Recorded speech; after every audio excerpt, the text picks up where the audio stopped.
நண்பர்கள் அனைவருக்கும் இனிய வணக்கம். நம்ம எவ்வளவுதான் நேர்மறை எண்ணங்களோடு பாசிட்டிவா ஒரு விஷயத்த ஆரம்பிச்சாலும் அதுல தடங்கல்கள் ஏற்பட்டா கண்டிப்பா நம்ம மனசு தளர்ந்துதான் போகும். வேண்டாம்பா, ஆரம்பத்திலேயே தடங்கல் ஆகுது, இது சரியா வரும்னு தோணல அப்படின்னு நிறைய நல்ல விஷயங்களை ஆரம்பத்திலேயே கைவிட்டவங்களும் இருக்கிறாங்க. அப்படி நீங்க செய்யற காரியங்கள்ல தடங்கள் வந்துச்சுன்னா அந்த நேரத்துல நீங்க ஞாபகம் வச்சுக்க வேண்டிய கதை தான் இது. வாங்க கதைக்குள்ள போகலாம். முன்னொரு காலத்துல சீன தேசத்துல நகரத்தை விட்டு சில மைல் தூரம் தள்ளி ஒரு அழகான கிராமம் இருந்தது. அங்க ஹாசல் அப்படிங்கிற ஒரு வயதான பெண்மணி தனியா வாழ்ந்துட்டு வந்தாங்க. ஒரு நாள் இவங்க நகரத்துல இருக்கிற தன்னுடைய சொந்தக்காரங்க வீட்டுக்கு ஒரு விசேஷத்துக்கு போயிருந்தப்போ பல வகையான உணவுகள் அந்த விருந்துல பரிமாறப்பட்டாலும் மாம்பழத்தை பயன்படுத்தி அவங்க பண்ணி இருந்த ஒரு வகையான இனிப்பு அந்த மூதாட்டிக்கு ரொம்ப பிடிச்சிருந்தது. அவங்க ஊருக்கு திரும்பினதுக்கு அப்புறம் திடீர்னு ஒரு நாள் அந்த மாம்பழத்துல செஞ்ச இனிப்பை சாப்பிடணும்னு ஆசை வந்தது ஹாசலுக்கு. அந்த இனிப்பு செய்யறதுக்கு தேவையான பால், நெய், மாவுன்னு எல்லாமே இருந்தது மாம்பழத்தை தவிர. அந்த சீசன்ல மாம்பழம் வாங்கணும்னா அதுக்கு அதிக பணம் தேவைப்படும். அந்த அளவுக்கு ஹாசல் கிட்ட பணம் இல்ல. இப்ப என்ன பண்றதுன்னு யோசிச்சுக்கிட்டு இருந்த போதுதான் அவங்களுக்கு ஒரு யோசனை வந்தது. அவங்க வீட்டோட கொல்லைப்புறத்துல நல்ல செழிப்பா வளர்ந்த ஒரு பிளம்ஸ் மரம் இருந்தது. இந்த பழங்களை நகரத்துல இருக்கிற சந்தையில கொண்டு போய் வித்தா கொஞ்சம் பணம் கிடைக்கும், அத வச்சு நம்ம மாம்பழம் வாங்கலாம் அப்படின்னு யோசிச்சாங்க. அந்த கிராமத்துல பெருசா பஸ் வசதி கிடையாது.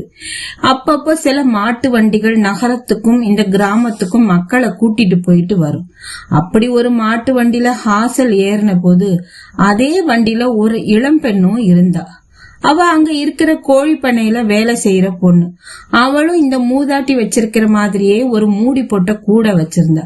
ரெண்டு பேரும் ஒரே மாதிரி கூடை வச்சிருக்க, நீங்க எங்க வாங்குனீங்க, நான் எந்த ஊரு அப்படின்னு ஆரம்பிச்ச பேச்சு தான் எங்க போறேன், எதுக்காக போறேன்னு ஹாசல் எல்லா விஷயத்தையும் அந்த பொண்ணு கிட்ட சொன்னாங்க. இப்போ அந்த கூடை நிறைய இருந்த அந்த சிவப்பு நிற பிளம்ஸ் பழங்களை பார்த்ததுமே அந்த பொண்ணுக்கு அது மேல ஆசை வந்துருச்சு.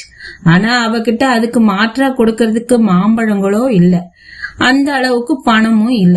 சில மணி நேர பயணத்துக்கு அப்புறம் அந்த மாட்டு வண்டி நகரத்துக்கு வருது. அது வரைக்கும் ரொம்ப அசந்து போய் தூங்கிக்கிட்டு இருந்த ஹாசல் வண்டி நின்னதும் கூடையை எடுத்துக்கிட்டு கீழே இறங்க தயாராகும் போதுதான் அதை கவனிச்சாங்க. அதாவது அந்த இளம்பெண் ஹாசலுடைய பிளம்ஸ் கூடைய எடுத்துட்டு அதுக்கு பதிலா அவளுடைய கோழி இறக்கைகள் நிறைஞ்ச கூடைய அங்க விட்டுட்டு போயிட்டா. அந்த பிளம்ஸ வித்துட்டு மாம்பழம் வாங்கலான்னு ரொம்ப ஆசையோடு வந்து இறங்கின ஹாசலுக்கு இப்ப எப்படி இருக்கும்னு நினைச்சு பாருங்க. இந்த கோழி இறக்கைகளை யாராவது வாங்குவாங்களா? அப்படியே வாங்கினாலும் மாம்பழம் வாங்குற அளவுக்கு அதை வித்தா காசு கிடைக்குமா?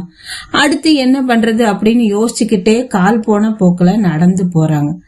அந்த சமயத்துலதான் ஒரு சத்தம் கேக்குது. எல்லோருக்கும் ஒரு நற்செய்தி. நம்ம ஊர்ல இருக்கிற ஒரு பிரபல தொழிலதிபருக்கு வித்தியாசமான தனித்துவமிக்க ஒரு பரிசு பொருள் வேணும். இன்னைக்கு மதியத்துக்குள்ள யார் அவருக்கு அதை கொண்டு வந்து கொடுக்கறாங்களோ அவங்களுக்கு தக்க சன்மானம் வழங்கப்படும் அப்படின்னு ஒரு அறிவிப்பை ஒருத்தர் வண்டியில சொல்லிக்கிட்டே போறாரு. இதை கேட்டதும் ஹாசல் மண்டியில ஒரு பல்ப் எரியுது. இந்த சந்தர்ப்பத்தை தான் எப்படியாவது பயன்படுத்தி அந்த சன்மானத்தை வாங்கணும்னு அப்படின்னு நினைச்சுக்கிட்டே அவங்க நடக்கும் போதுதான் அதெல்லாம் முடியாது, பஞ்சுதான், ஆஹா நான் ஒத்துக்க மாட்டேன், வைக்கோல் தான் அப்படின்னு அங்க இருந்த ஒரு வீட்டுக்கு முன்னாடி கணவன் மனைவி ரெண்டு பேரும் சத்தம் போட்டுக்கிட்டு இருந்தாங்க. இத கவனிச்சு அங்க நின்னு கவனிச்ச ஹாசல் அவங்க கிட்ட என்ன விஷயம்னு கேட்க, அம்மா வயசுல மூத்தவங்களா இருக்கீங்க, நீங்களே நியாயத்தை சொல்லுங்க. எங்க கிட்ட ஒரு பிரம்பு நாற்காலி இருக்கு, அதுக்கு ஒரு நல்ல தலையணை தச்சு போடணும். அந்த தலகாணியில பஞ்சு வச்சு தச்சா நல்லா மெது மெதுன்னு இருக்குன்னு நான் சொல்றேன். ஆனா இவரு கேட்கவே மாட்டேங்கிறாரு அப்படின்னு அந்த பெண் சொன்னாங்க. அந்த கணவர் சொல்றாரு, அம்மா நீங்களே சொல்லுங்க, பஞ்சை போட்டு அது மேல உட்கார்ந்தா இந்த வெயிலுக்கு சூடு பிடிச்சிடாதா? அதனாலதான் வைக்கோல் போடலாம்னு சொல்றேன். இவ என்னடானா அது குத்தும் குடையுங்கிறா. அவங்க ரெண்டு பேரும் பேசுறத கேட்ட ஹாசலுக்கு மண்டையில எரியிற பல்ப் இப்ப ரொம்ப பிரகாசமா எரியுது. அவங்களுக்கு நம்ம வள்ளுவர் பத்தி எல்லாம் தெரியுமா என்னன்னு தெரியாது. ஆனா வள்ளுவர் சொன்னதைத்தான் அவங்க செஞ்சாங்க. ஒல்லும் வகையான் வினை நன்றே, ஒல்லாக்கால் செல்லும் வாய் நோக்கி செயல்.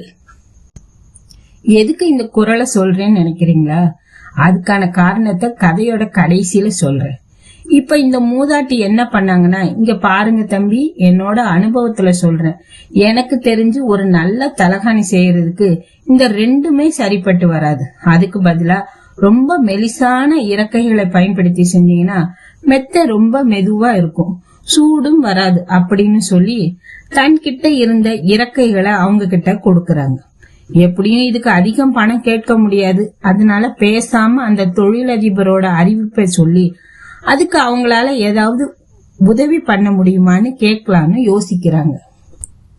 அந்த தம்பதி கிட்டையும் அதையும் சொல்றாங்க. அவ்வளவுதானே, நீங்க என் கூட வாங்க அப்படின்னு சொல்லி அந்த நபர் ஹாசலை அவருடைய தோட்டத்துக்கு கூட்டிட்டு போறார். அந்த தோட்டம் முழுக்க அப்படியே வண்ண வண்ண மலர்களால நிரம்பி இருக்கு. பாட்டி, இது எல்லாமே லக்கி பிளவர்ஸ் அப்படின்னு சொல்லுவோம். ஒவ்வொரு பூக்களுக்கும் ஒவ்வொரு குணம் உண்டு. இதோ இந்த பூக்கள் நம்ம கிட்ட இருந்தா செல்வம் பெருகும், இந்த பூக்கள் இருந்தா ஆரோக்கியம் கிடைக்கும், இந்த பூக்கள் அதிர்ஷ்டத்துக்காக. இந்த பூக்களை எல்லாம் வெளிநாட்டுக்கு ஏற்றுமதி பண்ற தொழிலைத்தான் நான் பண்ணிக்கிட்டே இருக்கேன். அதனால உங்களுக்கு இதுல இருந்து என்ன பூக்கள் வேணுமோ எடுத்துட்டு போகலாம் அப்படின்னு சொல்ல ஹாசல் அந்த ஒவ்வொரு வகை பூக்கள்ல இருந்தும் ஒரு பொக்கே தயார் பண்ணி அங்கிருந்து கிளம்புறாங்க. தொழிலதிபர் சந்திப்பு. அந்த தொழிலதிபரை பார்த்து இந்த பூக்களுடைய விசேஷத்தை எல்லாம் அவர்கிட்ட விவரிச்சு அவருக்கு இத பரிசாவும் தர்றாங்க. இதையெல்லாம் ரொம்ப அமைதியா கேட்ட அந்த தொழிலதிபர், கொஞ்ச நேரம் வெயிட் பண்ணுங்க, எனக்கு ஒரு முக்கியமான மீட்டிங் இருக்கு அப்படின்னு சொல்லிட்டு கிளம்பிடுறாரு. ஹாசல் அங்கேயே காத்துக்கிட்டு இருக்காங்க.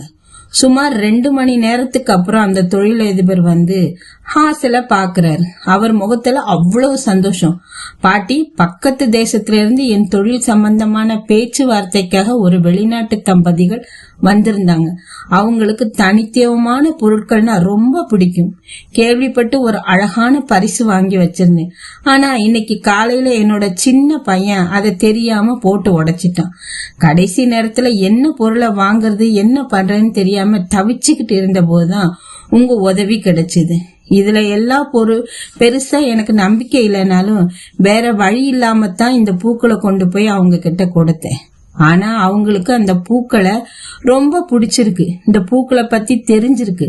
இந்த பிசினஸ் பேச்சுவார்த்தையோட ஆரம்பத்திலேயே இந்த பூக்கள் அவங்களுக்கு கிடைச்சது ஒரு நல்ல அறிகுறியா நினைச்சு என்னுடைய ஒப்பந்தத்துல அவங்க கையெழுத்தும் போட்டுட்டாங்க. அதனால ரொம்ப நன்றி பாட்டி அப்படின்னு சொல்லி ஒரு பெரிய தொகைய ஹாசலுக்கு சன்மானமா கொடுக்கறாரு. தன்னுடைய சின்ன முயற்சிக்கு இவ்வளவு பெரிய பரிசு கிடைக்கும்னு அவங்க எதிர்பார்க்கல. சந்தோஷத்துல கடைத்தெருவை நோக்கி ஓட்டமும் நடையுமா நடக்க ஆரம்பிச்சாங்க. திரும்ப இருங்க, இந்த பாட்டி பணத்தை வச்சு மூதாட்டி மாம்பழம் வாங்கிப்பாங்க, இதோட இந்த கதை முடிஞ்சது அப்படின்னு நினைக்காதீங்க. கை கேட்டது வாய்க்கு எட்டவில்லைங்கிற கதையா ஹாசல் நடந்து போயிட்டு இருக்கும்போது ஒரு சின்ன நாய்க்குட்டியை தூக்கிட்டு ஒரு பையன் பின்னாடியே ஓடி வந்தான்.